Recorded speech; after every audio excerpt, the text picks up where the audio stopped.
नरेंद्र मोदी जी के राज में बीजेपी ने एक के बाद एक लगातार कई राज्यों में झंडे गाड़े। लेकिन अब एक ऐसा सर्वे आपके सामने मैं रखने जा रहा हूं जो बीजेपी का आंतरिक सर्वे है, खुद का सर्वे।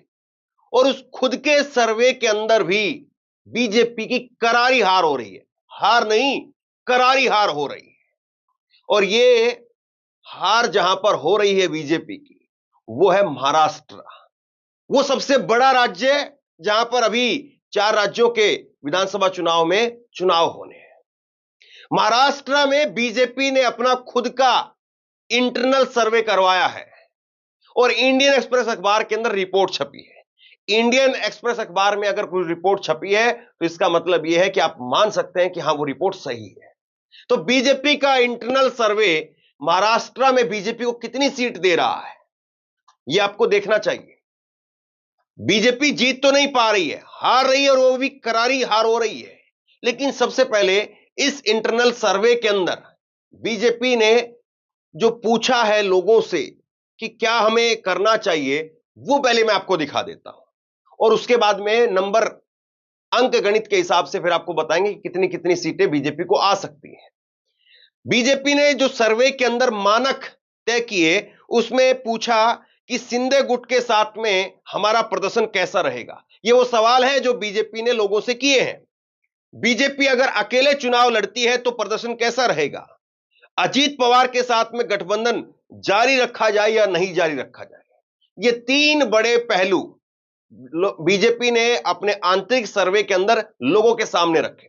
पहला ये कि हमें क्या करना चाहिए, हमें क्या अकेले जाना चाहिए या गठबंधन के साथ में जाना चाहिए, यह सवाल पूछा गया। यह शिंदे गुट के साथ में कैसा प्रदर्शन रहेगा, यह सवाल पूछा गया। उसके बाद में सवाल है कि अकेले अगर बीजेपी लड़ती है तब क्या किया जाए, तब कैसा प्रदर्शन रह सकता है। और फिर अजीत पवार का भी नाम ले दिया कि अजीत पवार को साथ रखें या छोड़ दें। ये 3 बड़े पहलू, इस पर बीजेपी ने अपना इंटरनल सर्वे किया। लेकिन इस इंटरनल सर्वे के अंदर बीजेपी का क्या हाल हुआ है, मैं आपको खबर दिखाता हूं। इंडियन एक्सप्रेस अखबार का ही जनसत्ता हिंदी संस्करण जनसत्ता, और जनसत्ता ने खबर छापी है, चुनाव से पहले आंतरिक सर्वे ने बढ़ाई महाराष्ट्र में बीजेपी की चिंता, पार्टी को सिर्फ इतनी सीट रहने का अनुमान। हाल ही में बीते लोकसभा चुनाव में बीजेपी को काफी नुकसान हुआ था। अब आगामी महाराष्ट्र विधानसभा चुनाव को लेकर के पार्टी द्वारा करवाए गए आंतरिक सर्वे में बीजेपी को बड़ा नुकसान होते हुए दिखाई दे रहा है। यह बात जो है वो बीजेपी के सर्वे को लेकर के कही गई है। सबसे बड़ी बात यह है कि बीजेपी जिस तरीके से लगातार घिरती जा रही है और महाराष्ट्र में बीजेपी को जो सीटें आ रही हैं, उससे आप अंदाजा लगा सकते हैं कि बाकी राज्यों में क्या होगा। क्योंकि झारखंड आसान नहीं है, हेमंत सोरेन वहां पर अभी जेल से छूट करके आए हैं। हरियाणा 50% पर पहले ही बीजेपी को ला दिया है, क्लीन स्वीप से 50% पर आ गई है, तो आप अंदाजा लगा लीजिए। दूसरा, मुख्यमंत्री के चेहरे को बदलना पड़ा। अब मैं आपको सस्पेंस खत्म करते हुए आपको बताता हूं कितनी सीटें आ रही हैं।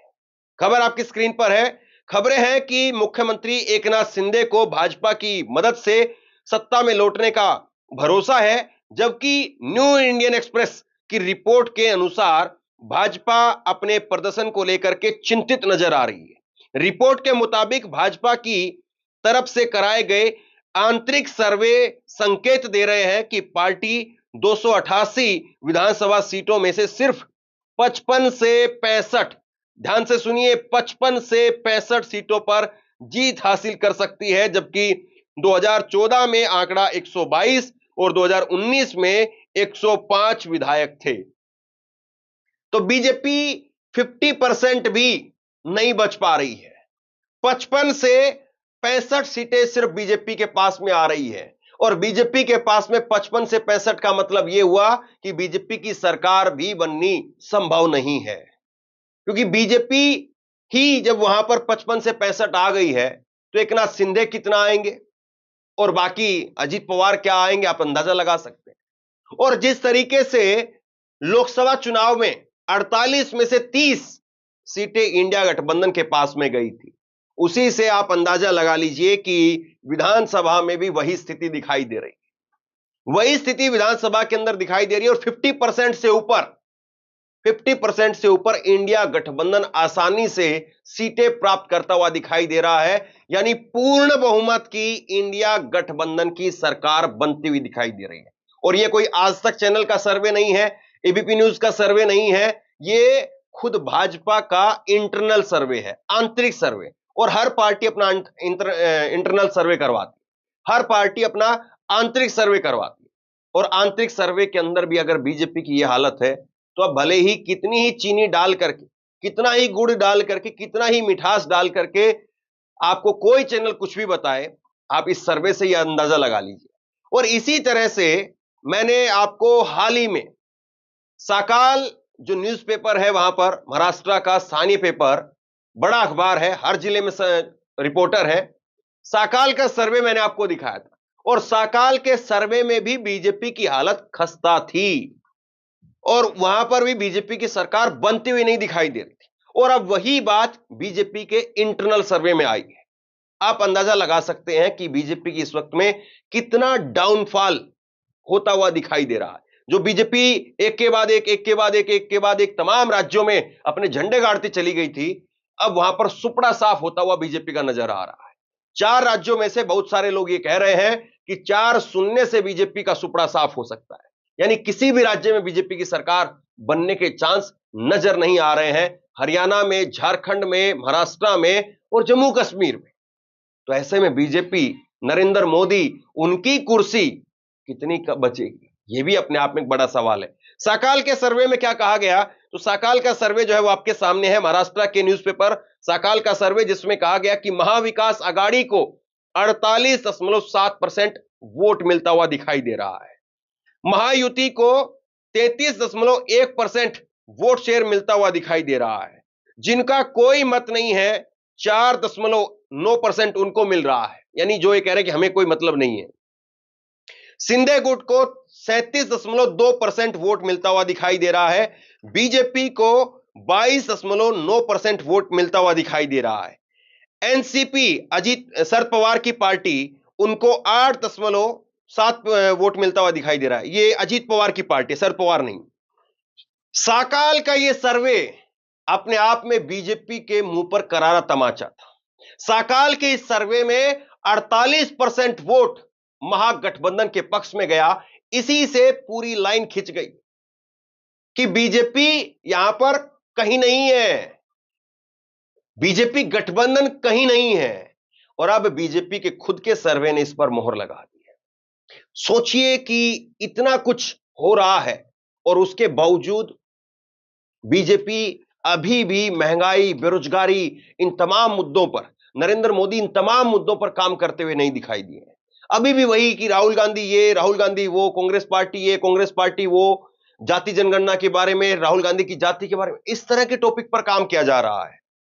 इस तरह के टॉपिक की एक्सपायरी डेट हो चुकी है, इस तरह के टॉपिक नहीं चल रहे हैं। आपको महंगाई, बेरोजगारी, कम से कम आपके पास में जून से लेकर के और अब सितंबर अक्टूबर में चुनाव हो, 4-5 महीने का आपके पास में वक्त। इस 3-4-5 महीने के वक्त में अगर आप काम करते ताबड़तोड़ तरीके से, दोबारा से जमीन हासिल कर सकते हैं। लेकिन आपने देखिए क्या किया, आपने ये यहां पर एक के बाद एक ऐसी गलती की है जिसकी वजह से आपका जो प्रदर्शन है वो लगातार खिसकता जा रहा है। और बीजेपी तो वैसे भी डाउनफॉल पर है, ये आंकड़े आपके सामने हैं। महाराष्ट्र में बीजेपी का गिरता ग्राफ, विधानसभा चुनाव सीटें, लोकसभा विधानसभा के अंदर 2014 में आई 122, 2019 में आई 105 सीटें, लोकसभा के अंदर 2019 में आती हैं 23 सीट, वहीं 2024 के अंदर आती हैं 9 सीटें।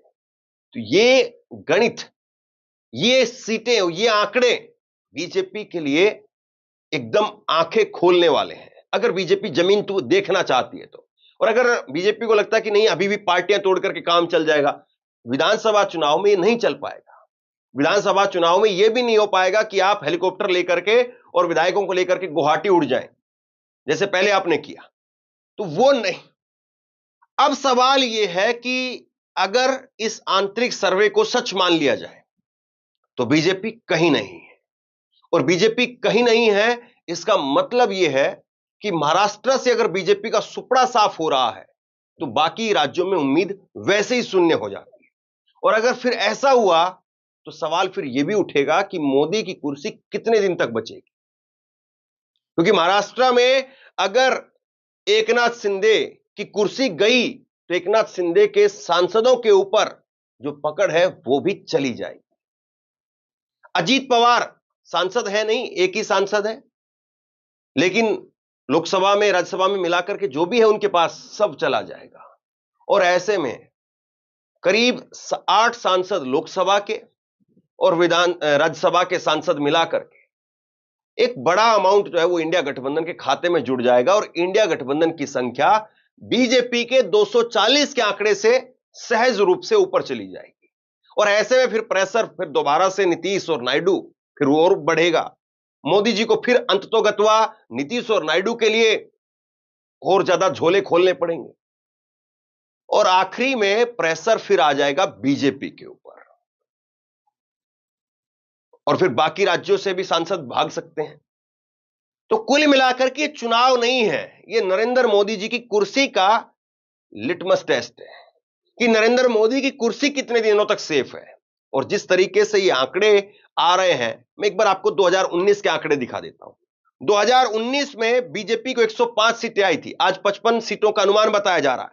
शिवसेना की 56 सीट आई थी, एनसीपी 53 सीट आई। ये उस वक्त में थे जब सब एक थे, बीजेपी ने तोड़फोड़ नहीं मचाई थी। कांग्रेस की 44 सीट, समाजवादी पार्टी 2, मन से 1, बहुजन विकास आघाड़ी 2, सीपीआईएम 1, पीवीपी 4 सीटें।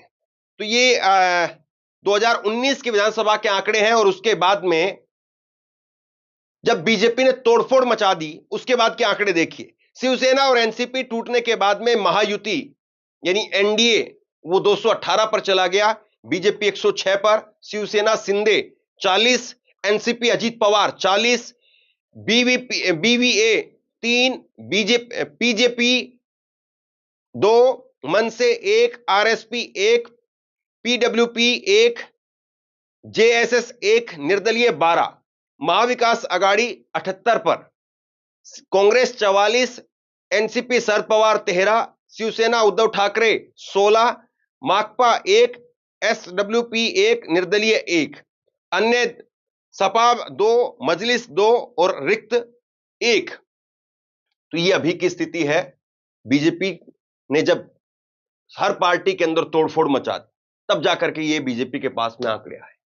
तो असल सवाल अब ये है कि बीजेपी का आंतरिक सर्वे अगर वो बता रहा है कि बीजेपी की यहां पर उल्टी गिनती शुरू हो रही है, मोदी जी की कुर्सी तक खतरा पहुंच गया है, तो इसका मतलब यह है कि ज्यादा दिनों की सरकार फिर बची नहीं है। इसका मतलब फिर यह है कि महाराष्ट्र में उद्धव ठाकरे जो दावा कर रहे हैं, उद्धव ठाकरे जिस तरीके से नरेंद्र मोदी को ललकार रहे हैं कि आइए आप मेरे सामने चुनाव लड़िए, आइए आप इस चुनाव को मोदी वर्सेस उद्धव ठाकरे बनाकर के चुनाव लड़िए, तो फिर उद्धव ठाकरे गलत बयान नहीं दे रहे हैं, इसका मतलब फिर यह लगाया जाएगा। बहरहाल आपको क्या लगता है, महाराष्ट्र चुनाव में बीजेपी की क्या स्थिति रहेगी? महाराष्ट्र में बीजेपी को कितनी सीट आ सकती है? महाराष्ट्र में किसकी सरकार बनती है? आपका अनुमान क्या है? और अगर महाराष्ट्र में बीजेपी की सरकार नहीं तो क्या वाकई नरेंद्र मोदी की कुर्सी दिल्ली के अंदर वो भी गिर जाएगी? आप क्या सोचते हैं? नीचे कमेंट बॉक्स में लिख करके जरूर बताइए। इस वीडियो को शेयर कीजिए, लोगों तक पहुंचाइए और इसी तरह की तमाम खबरों के लिए ऑनलाइन न्यूज इंडिया को सब्सक्राइब कीजिए और इस खबर को शेयर कीजिए। आपका बहुत बहुत धन्यवाद।